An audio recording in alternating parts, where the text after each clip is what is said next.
Ang kwentong ito ay hango sa totoong buhay. Karanasan ito ni Misu. Taong 1977, Luna, Apayao.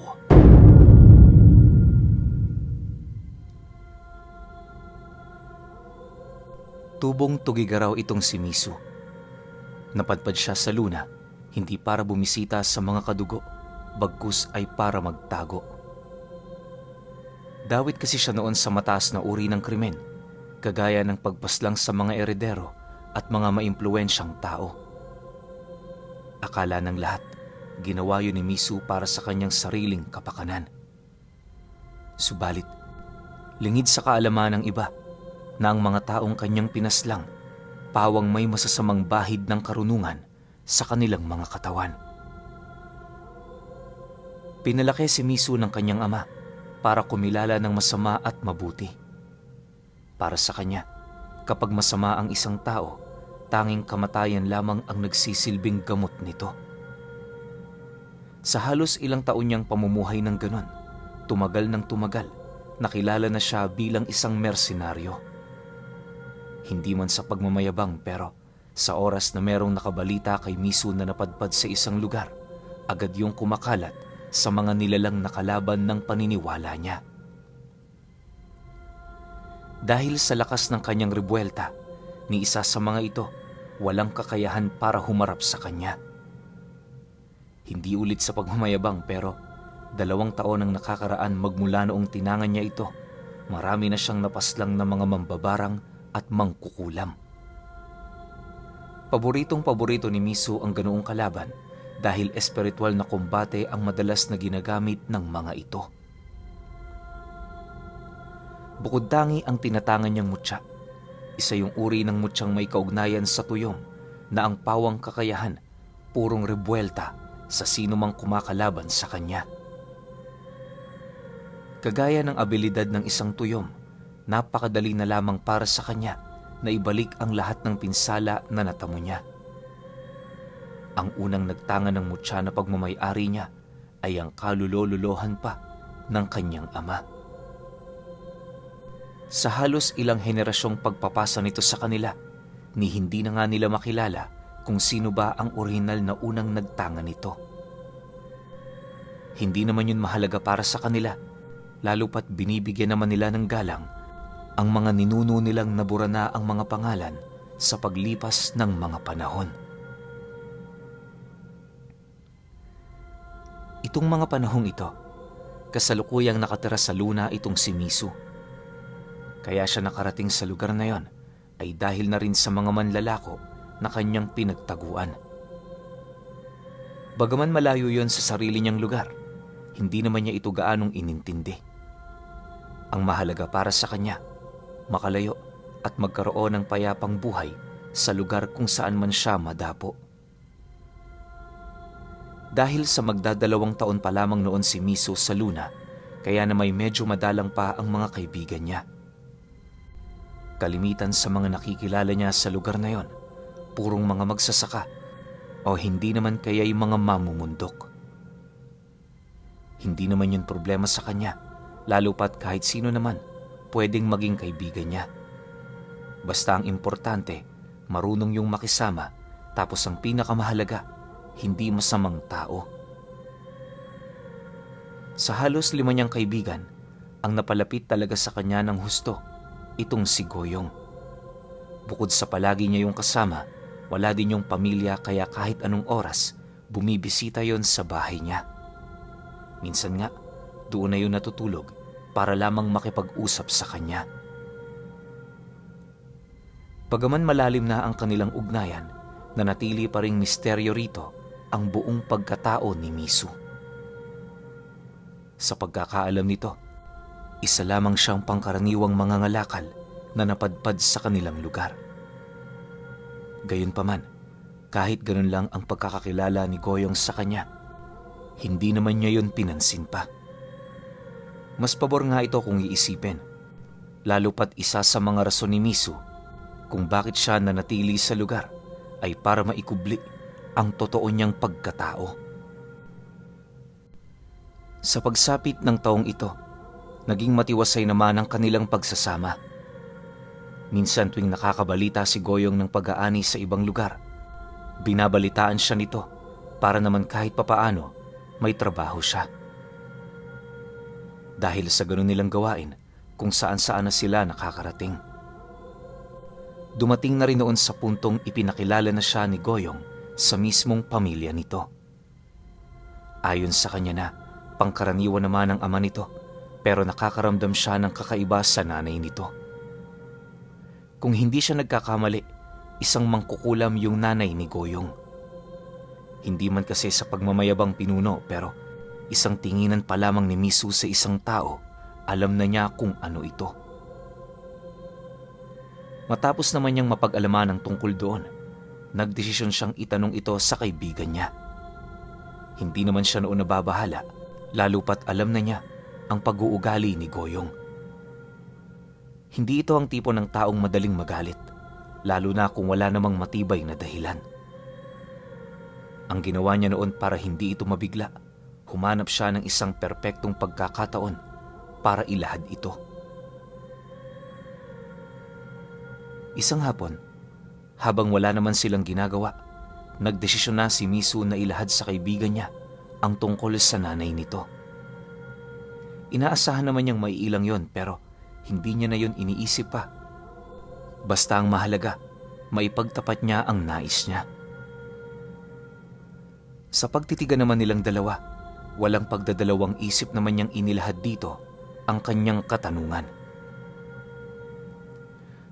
Goyong, matanong lang. Ano palang trabaho ng nanay mo? Pansin ko kasi noong pumunta tayo sa inyo, parang iritable siyang makita ako. Bungad na wika ni Misu sa kaibigan niya. Nang marinig naman ni Goyong ang kanyang sinabi, agad namang bumakas sa pagmumukha nito ang matinding pag-aalala. Pakiramdam kasi noon ni Misu, meron yung mga bagay na itinatago sa kanya. Dahil dito, tahimik naman siyang naghintay ukol sa isasagot nito. Sa isip-isip niya, kung magpupumilit man yung magsinungaling, hindi siya magdadalawang isip na yon ay kumprontahin. Makalipas pa ang ilang minuto, napabuntong hininga lang naman ito habang naiilang na sumasagot sa kanya ng, hindi mo magugustuhang malaman ng trabaho ng nanay ko, tol. Alam mo kasi, marami na rin akong kaibigang nilubayan ko matapos nilang malaman ang tungkol dyan. Masayahin lang ako sa paningin mo, pero marami akong kalungkutang tinatago. Matapos namang marinig ni Misu ang sinabi nito, padabog naman niyang ibinaba sa mesa ang hawak-hawak niyang baso, sabay prangkang sagot dito na wag nang magpaligoy-ligoy pa. Bukod kasi sa alam na niya ang tungkol doon, napakapangit din sa isang lalaki na merong ganong pag-uugali. Dahil sa kanyang sinabi, halos hindi naman makasagot itong si Goyong sa kadahilan ng pakiramdam nito. Alam na niya ang tungkol sa lihim nitong pilit na itinatago. Maya-maya pa, wala na nga yung nagawa kundi ang mapayuko habang inilalahad sa kanya ang tungkol sa pagiging mangkukulam ng kanyang ina. Ayon kay Goyong, matagal na nila yung pinagsasabihang tumigil na sa ganoong gawain pero hindi yun nakikinig.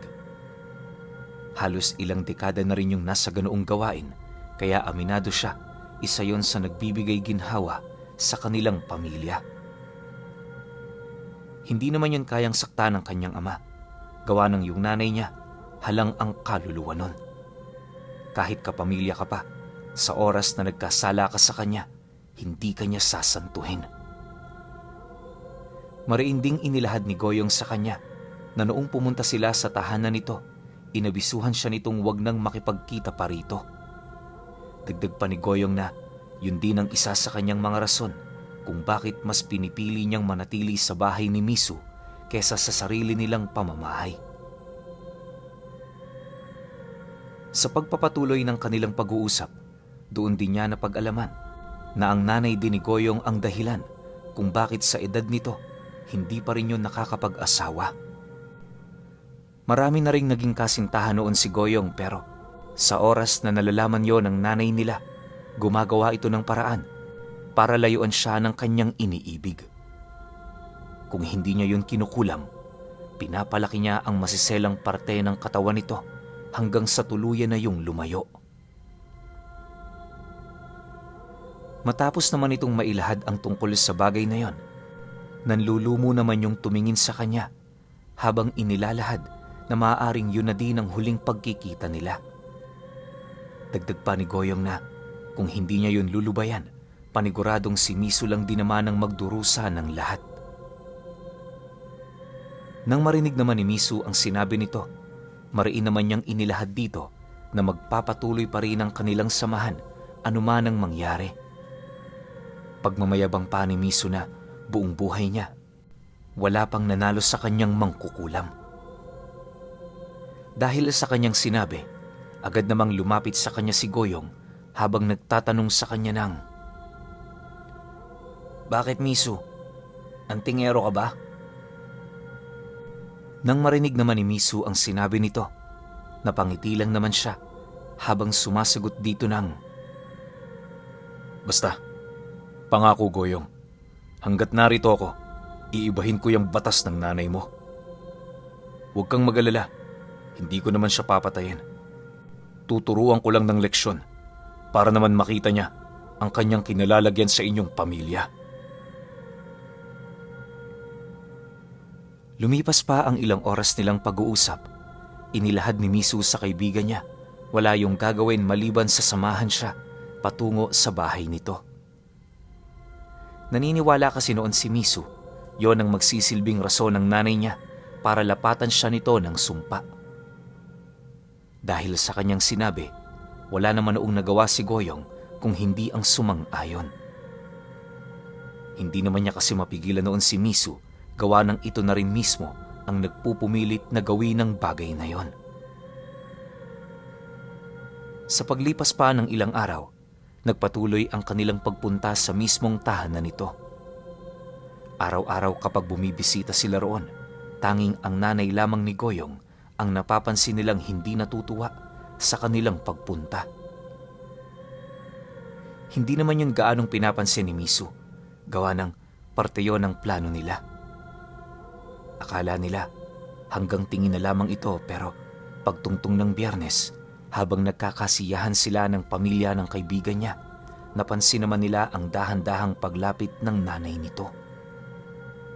Noong una, hindi pa yun pinapansin ni Misu, pero pagkarinig naman niya na tinawag nito ang kanyang pangalan, dahan-dahan naman siyang napatayo habang seryoso yung pinagmamasdan.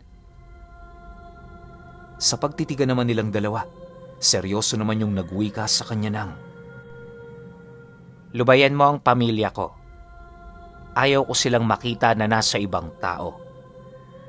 Dahil barkada ka ni Goyong, bibigyan kita ng pagkakataon para hindi ka masaktan. Maswerte ka.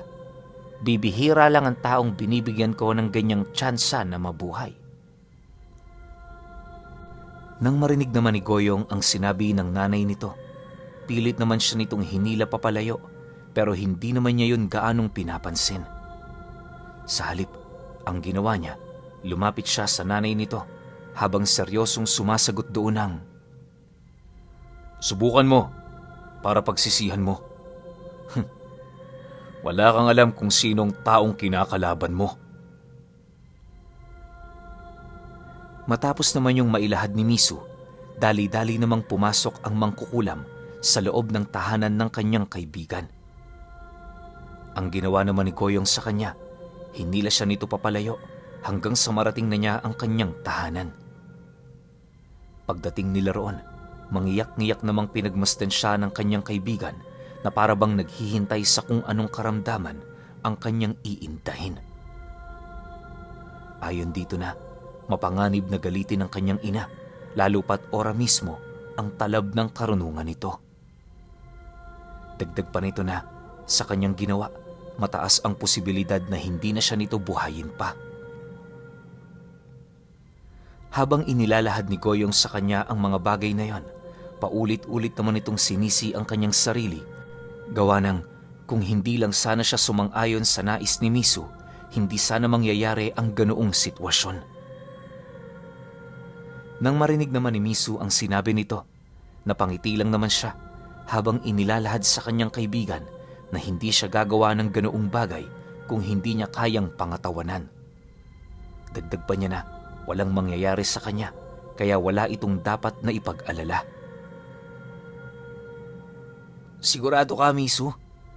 Hindi mo kilala si nanay. Albularyo na albularyo nga sa amin. Napatay niya eh. Ikaw pa kayang pangkaraniwang tao lang. Anong laban mo dun? Sige nga, sabihin mo. Anong laban mo dun? Pasensya ka na, Misu, pero hindi ito ang panahon para magbiro ka ng ganyan. Seryosong wika ni Goyong sa kanya. Dahil sa sinabi nito, agad naman niyang inialis sa kanyang balikat ang pagkakahawak nito habang sumasagot doon ng, alam ko ang ginagawa ko. Tatanungin kita. Kilala mo ba ako? Di ba hindi? Isipin mo, kailan ko lang sinabi sa iyo ang buo kong pagkatao. Wala rin kayong ideya sa kung sino ako. Bukas pag tilaok ng manok, hindi ako ang may sakit, kundi ang nanay mo.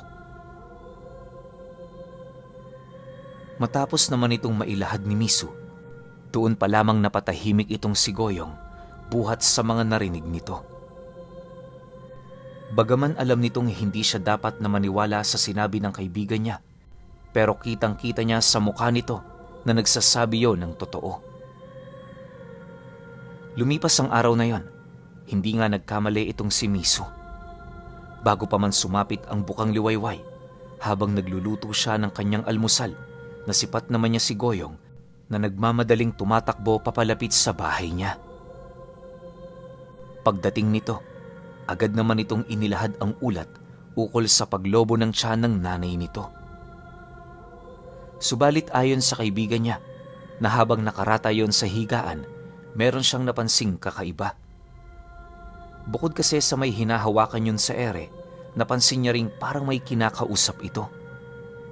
Ang mas nakakapangilabot pa sa lahat, bago siya noon umalis sa kanilang tahanan, meron siyang nakasalubong na 5 matanda na hindi naman bumibisita sa kanila. Dahil sa sinabi nito, lumakas naman ang kutob ni Misu na ang mga matandang nasilayan nito ay maaaring ang mga kaibigan nitong aswang. Naniniwala siya, hindi yun lulusob na tirik pa ang araw, kaya ang ginawa niya, hintayin na lamang ito. Sa pagsapit ng takip silim, habang naghihintay noon sila Misu, panay naman ang pag-uusap nila ukol sa tangan-tangan niyang karga. Bagaman ibinahagi niya ang iilan sa kanyang mga nalalaman, hindi niya inilahad ang kabuoang bisa ng ritual sa kanyang kaibigan. Medyo nag-iingat kasi noon si Misu, lalo pat maaaring nakikinig sa kanilang pag-uusap ang nanay nito. Pagkaraan pa ng ilang minuto, bigla naman silang napatahimik matapos naman nilang masipat ang 5 matatanda na dahan-dahang naglalakad papalapit sa kanyang tahanan. Nang mamukhaan naman yun ni Goyong, ito na mismo ang nagkumpirma na yun nga ang mga matatandang bumisita sa bahay nila. Walang sabi-sabi, agad naman noong tumayo si Misu habang taimtim na nagbibigas ng mga engkantasyon. Bago pa man niya yun tuluyang makumpleto, sa hindi inaasahang pagkakataon, nasipat nila ang 5 matatanda na biglang nagsitakbuhan papalayo. Matapos ang pangyayari, naiwan naman itong si Misu, nakatayo at halos hindi mabayaran ang kanyang tuwang nararamdaman. Pagsilay naman ng kaibigan niya sa kanya, dahan-dahan naman yung napalapit habang itinatanong sa kanya ang tungkol sa mga nangyari. Pagkarinig naman niya sa sinabi nito, inilahad niya rito na maaaring natakot ang mga nilalang na yon sa ribueltang ipinakita ng kanyang mutya. Dagdag pa ni Misu na pangkaraniwan na sa mga ganoong nilalang ang tagpong yon dahil sa pagpapamalas ng kanyang kakayahan. Gayunpaman, kahit umatras na ang mga ito, hindi yun mangangahulugan na tapos na ang kanilang paglalaban. Walang sabi-sabi, agad namang niyaya ni Misu ang kanyang kaibigan na tumungo sa bahay nito. Habang binabagtas nila noon ang daan, panay naman ang pagtatanong nito ukol sa kanyang gagawin. Siyempre kahit papaano, nababahala din noon si Goyong gawa ng sino ba naman ang anak na may gusto na patayin sa kanyang harapan ang mismong taong nagluwal sa kanya sa mundo. Nang maunawaan naman ni Misu ang nais nitong sabihin, nangako naman siya rito na wala doong mangyayari. Ang nais niya lang, mabago ang pakikitungo nito sa kapwa-tao. Pero kapag inulit pa nito ang ganoong gawain, nasisiguro niyang hindi na niya ito mapapatawad pa. Sa pagdating nila sa bahay ng kaibigan niya, agad namang bumungad sa kanila ang ama at mga kapatid nito na tulalang nakaupo sa labas ng kanilang bahay. Nang masipat naman sila nito, dali-dali naman yung lumapit habang pilit na nagtatanong ukol sa kung ano ang nangyayari sa ilaw ng kanilang tahanan. Para hindi naman humaba pa ang kanilang usapan, si Misu na mismo ang nakiusap na kung maaari, siya ang titingin sa kalagayan ng ina ni Goyong. Matapos naman itong marinig ang kanyang sinabi, agad naman siya nitong binigyan ng daan para makapasok. Pagdating niya noon sa loob ng silid nito, bumungad ang nanay ng kaibigan niya na nag-uusal pa ng mga pantigalpo at pandepensa. Walang sabi-sabi, dali-dali naman niya yung nilapitan habang seryosong nagwiwika rito ng, "Anong magagawa ng mga usal mo sa Revuelta? Tandaan mo, ibinalik ko lang sa'yo kung ano masamang binabalak mo sa akin. Nagdaragdag ka ng usal? Lalo mo lang dinadagdagan ang paghihirap mo. Itigil mo na yan. Wala kang mapapala dyan." Nang marinig naman yon ng nanay ni Goyong, paulit-ulit naman siya nitong pinagmumumura at pinagsususumpa, subalit hindi siya doon natitinag. Lahat ng masasakit na salita ay sinabi na nito sa kanya hanggang sa hindi na niya maatim ang talas ng bunganga nito.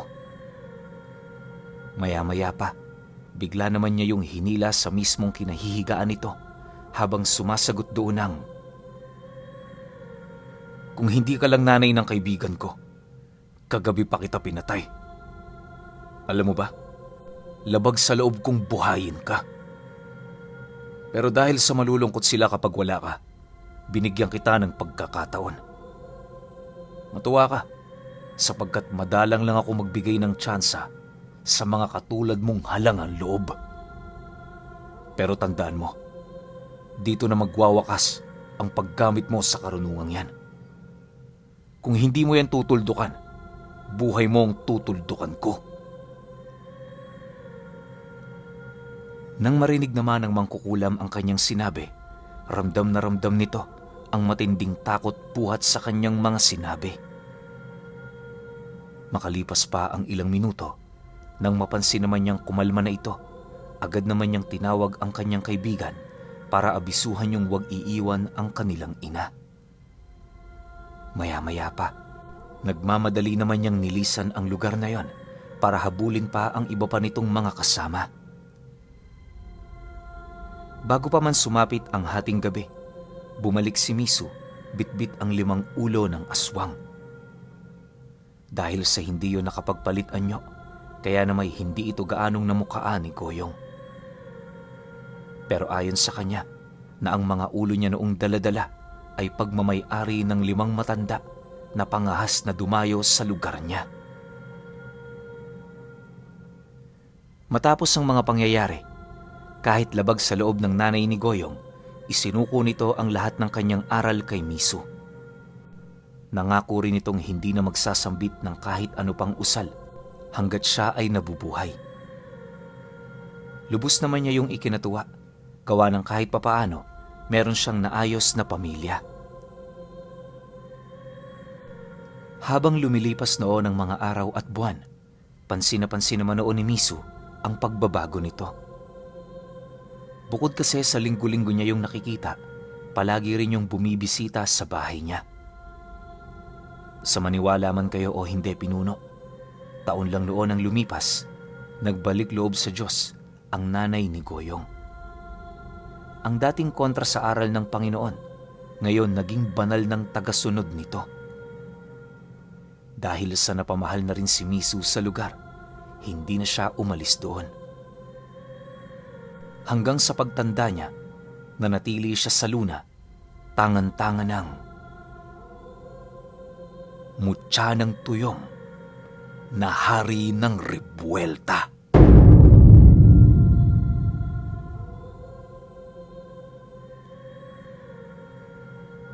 Okay, opinyon ko sa kwento.